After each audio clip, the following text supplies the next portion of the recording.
Assalamualaikum warahmatullahi wabarakatuh.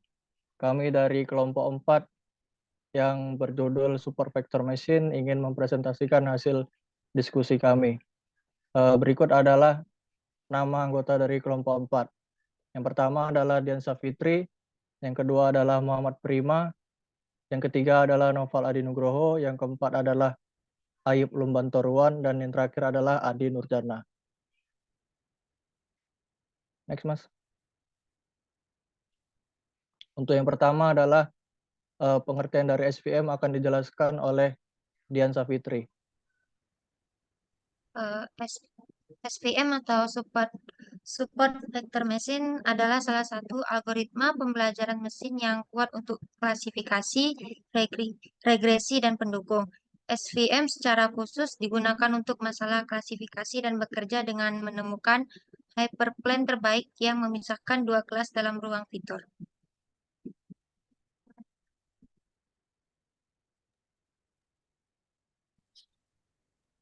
Selanjutnya, kita akan memahami SVM.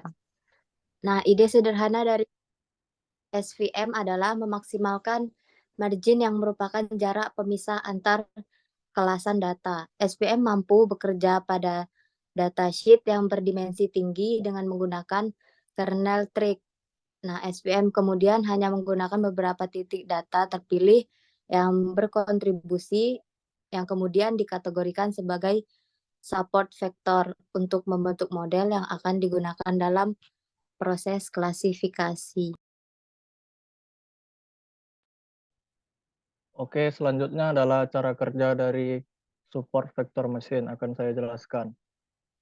Bisa dilihat pada gambar di sebelah kanan ini, anggap kita mempunyai dua data yang akan diklasifikasi seperti di gambar ini. Di sebelah kanan ada ayam dan ular. Tentunya kita memerlukan tahap-tahap pada pengklasifikasian data tersebut. Oke, next Mas. Kita bisa membuat model klasifikasi yang memisahkan antara kedua kelas tersebut menggunakan metode support vector machine. SVM sendiri bekerja dengan membuat decision boundary atau sebuah bidang yang mampu memisahkan kelas. Pada masalah ini, decision boundary yang mampu memisahkan kelas ayam dan kelas ular adalah sebuah garis lurus yang dapat dilihat pada gambar di sebelah kanan ini.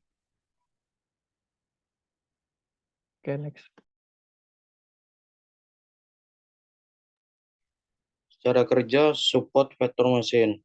Setelah support vector ditemukan, SVM menghitung margin.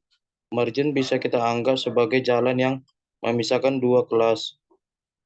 Margin dibuat berdasarkan support vector di mana support vector bekerja sebagai batas tepi jalan atau sering kita kenal sebagai bahu jalan. SVM mencari margin terbesar atau jalan terlebar yang mampu memisahkan kedua kelas. Oke, next. Kemudian kita mencari jalan terlebar dari dua support vektor. Setelah menemukan jalan terlebar, decision boundary lalu digambar berdasarkan jalan tersebut. Decision boundary adalah garis yang membagi jalan atau margin menjadi dua bagian yang sama besar. Hyperplane adalah bidang yang memisahkan kedua kelas, sedangkan margin adalah lebar jalan yang membagi kedua kelas. Oke, next.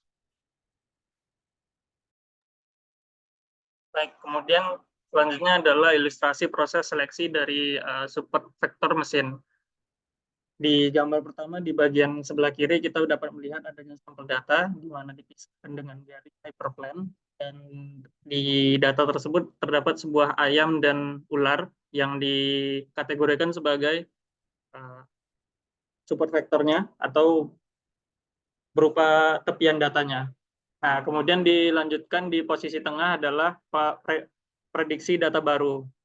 Dari sampel data tersebut kita dapat mengolah data yang akan dimasukkan dan menghitung kemiripan yang dimiliki oleh data tersebut Kemudian dari hasil tersebut akan dimasukkan ke dalam hasil prediksi. Dapat kita lihat di sebelah paling kanan, itu gambar tersebut berubah menjadi ular, di mana sampel data mendeteksi bahwasannya dari data baru tersebut itu dikategorikan pada sampel data ular.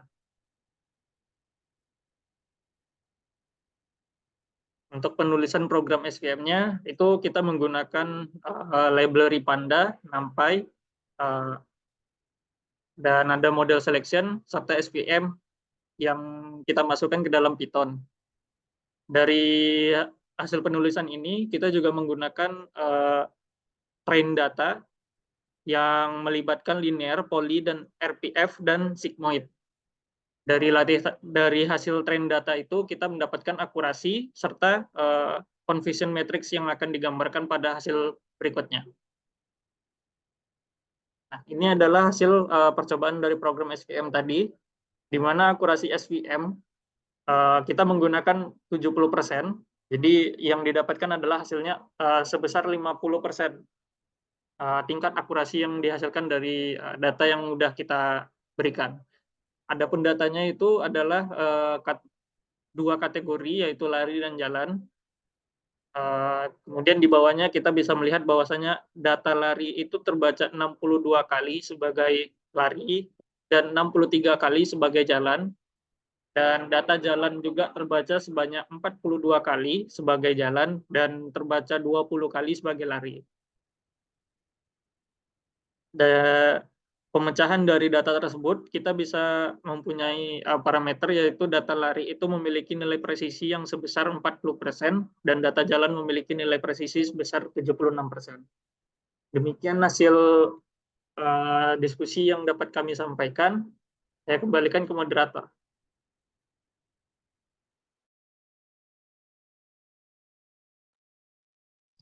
Baiklah, terima kasih Mas Prima. Mungkin itu saja yang dapat kami sampaikan mengenai diskusi yang sudah kami lakukan.